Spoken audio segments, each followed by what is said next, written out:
జనగామ జిల్లా రఘునాథ్పల్లి మండలం నీడిగొండ వద్ద ఘోర రోడ్డు ప్రమాదం జరిగింది. ఆగి ఉన్న ఇసుక లారీని వెనక నుండి ఆర్టీసీ బస్సు ఢీకొట్టింది. ఈ ప్రమాదంలో 2 మృతి చెందగా 5గురికి గాయాలయ్యాయి. క్షతగాత్రులను ప్రభుత్వ ఆసుపత్రికి తరలించారు. బస్సు హనుమకొండ నుండి హైదరాబాద్కు వెళ్తుండగా ఈ ప్రమాదం చోటు చేసుకుంది.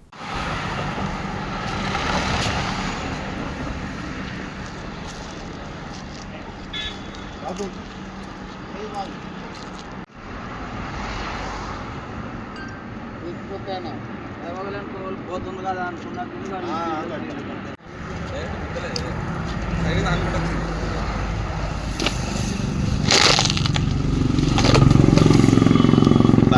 మధ్య మధ్యలో కట్ అవుతుంది.